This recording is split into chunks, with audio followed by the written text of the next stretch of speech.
ഇപ്പൊ ചൂട് കുറക്കാനുള്ള ഒരു എളുപ്പമാർഗ്ഗമാണ് ഞാൻ ഇത് ട്രൈ ചെയ്യാൻ പോകുന്ന. ഇതൊരു 5 കിലോ വൈറ്റ് സിമെന്റ് ഇത്.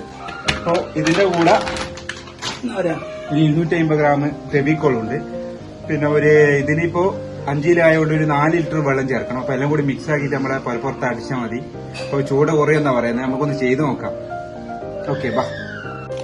ഇപ്പോൾ 5 ലിറ്റർ വൈറ്റ് സിമെൻറ്റിന് ഏകദേശം ഒരു 3 ലിറ്റർ വെള്ളം വേണം. പിന്നെ 250 ഗ്രാം നമ്മളെ ഈ പശയും വേണം. അപ്പോൾ എല്ലാം കൂടി ഒന്ന് മിക്സ് ആക്കിയിട്ട് നല്ല പരുവത്തിലാക്കി എടുക്കണം.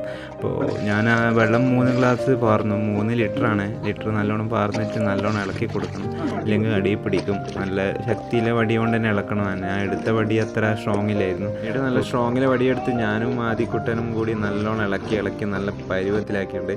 പിന്നെ ഇതാണ് നമ്മളുടെ മേലെന്ന് പറയുന്ന രീതി ചെരിഞ്ഞൊരു വാർപ്പാണ്. ഇത് കയറാൻ തന്നെ കുറച്ച് റിസ്ക് ആണ്. പിന്നെ നല്ല വഴുവഴുപ്പെല്ലാം ഉണ്ട്. ഞാൻ ഇത് നല്ലോണം അടിച്ചു വാരി. പിന്നെ ഇത് ചെയ്യുമ്പോൾ കുറച്ച് റിസ്ക് ഉണ്ട്. എന്നുവെച്ച് ചെരിഞ്ഞതായതുകൊണ്ട് വീണിട്ടുണ്ടെങ്കിൽ പിന്നെ പൊടി പോലും ഉണ്ടാവില്ല. കുറച്ച് റിസ്ക് എടുത്തിട്ടാണെങ്കിലും ചെയ്യാമെന്ന് വിചാരിച്ചു. ഞാൻ നല്ലോണം വൃത്തിയാക്കിയ ശേഷം പിന്നെ നനക്കേണ്ട പരിപാടിയാണ്. വാർപ്പ് നല്ലോണം നനച്ച ശേഷം ഇത് ഒഴിക്കാൻ പാടുള്ളൂ. പിന്നെ വാർപ്പ് ഏകദേശം നനഞ്ഞ ശേഷം ഞാൻ ഇത് നമ്മൾ കലക്കിയ സാധനം അതിലേക്ക് പാർന്ന് ചൂലുകൊണ്ട് ഇങ്ങനെ അടിച്ചടിച്ച് എല്ലാ ഭാഗത്തേക്കും ആക്കുകയും ചെയ്തിട്ടുണ്ട്. ഏകദേശം എൻ്റെ റൂമിൻ്റെ ഒരു ഭാഗം മാത്രം ഫില്ലായിട്ടുണ്ട്. അത്രേ ഇത് എത്തിയിട്ടുള്ളൂ. ഇത് നല്ല കോട്ടിങ്ങിൽ ഞാൻ അടിച്ചിട്ടുണ്ട് ഏകദേശം. ഇനി എന്തായാലും ചൂട് കുറയാൻ നോക്കാമെന്ന് വിചാരിച്ച് ഞാനും ചേട്ടനങ്ങ് താഴെ ഇറങ്ങുന്നതെല്ലാം കുറച്ച് റിസ്ക്കാണ്. പക്ഷെ ടെസ്റ്റ് ചെയ്തൊന്നുമല്ല.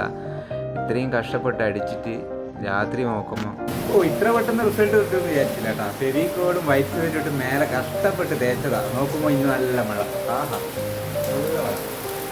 നല്ല ഇടി മഴയുണ്ട്. അപ്പോൾ കൂളായ ബെസ്റ്റ് ഐഡിയ തന്നെ.